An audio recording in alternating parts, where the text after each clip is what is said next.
Hi. അപ്പോഴേ ഈന്തപ്പഴം നാരങ്ങയും അത്ര ഇഷ്ടപ്പെട്ടുട്ടോ എല്ലാവർക്കും. അപ്പൊ ഞാൻ രണ്ടാമത്തെ പ്രാവശ്യം ഉണ്ടാക്കിയിട്ട് തീർന്നു. അപ്പൊ ഞങ്ങള് മൂന്നാമത്തെ പ്രാവശ്യം ഈന്തപ്പഴം നാരങ്ങ ഉണ്ടാക്കും കേട്ടോ. അപ്പൊ ഭയങ്കര സന്തോഷമാണ്. അപ്പൊ ഇത് ഉണ്ടാക്കി കഴിയുമ്പോൾ നമുക്ക് അപ്പൊ ഇത് കാണിക്കാനുള്ള ഒരു ടെൻഡൻസി വരുമല്ലോ. അപ്പൊ ഇന്ന് ഓവറാക്കാണ്ട് കാണിച്ചോളാം. അത് ഇവള് നാരങ്ങ ഈന്തപ്പഴം അച്ചാർ തിന്നത് ഇത്ര ഓവറാക്കുന്നതിന് അത് നിങ്ങൾക്ക് പറഞ്ഞറിയത്തില്ല. ഇതിങ്ങോട്ട് തുറക്കുമ്പോ ഒരു സ്മെല്ല് വരും കേട്ടോ. ഭയങ്കര രസമാണ് ഈന്തപ്പഴം നാരങ്ങ അച്ചാർ തിന്നാൻ വേണ്ടി. എനിക്ക് വെജ് ഐറ്റത്തിൽ ആകെ ഉള്ളത് ഇത് മാത്രമേ ഉള്ളൂ കേട്ടോ. അതെനിക്ക് ഭയങ്കര ഇഷ്ടമായതുകൊണ്ടാട്ടോ ഇതിങ്ങനെ നമ്മൾ ഉണ്ടാക്കിയത്. അപ്പൊ ഒരെണ്ണം പൊട്ടിച്ച് നമുക്ക് കഴിച്ചു നോക്കാം. ഞാൻ കാണിച്ചു തരാം.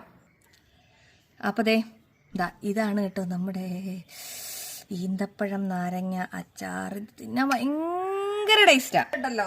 ആരായാലും ഇതിങ്ങനെ എടുത്തിട്ട് ഇത് തുറക്കുന്ന സ്മെല്ല് വരുമ്പോ ഇങ്ങനെ അറിയാതെ ഇങ്ങനെ വരും കേട്ടോ. വായിൽ മൊത്തം വെള്ളം.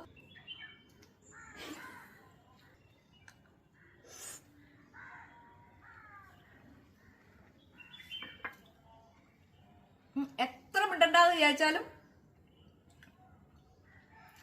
ഇത് കഴിക്കുമ്പോ ആരായാലും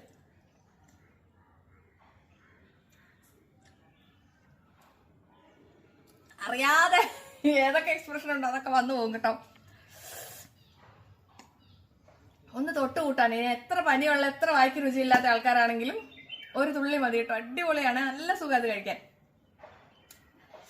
അപ്പൊ ഇത് 250 ഗ്രാമിന്റെ ആണ്.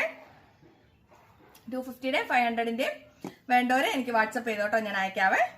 നമ്മള് പിന്നെ റെഡിയാക്കിയതാ. അപ്പൊ അടുത്ത വീഡിയോ കാണാം. ബൈ.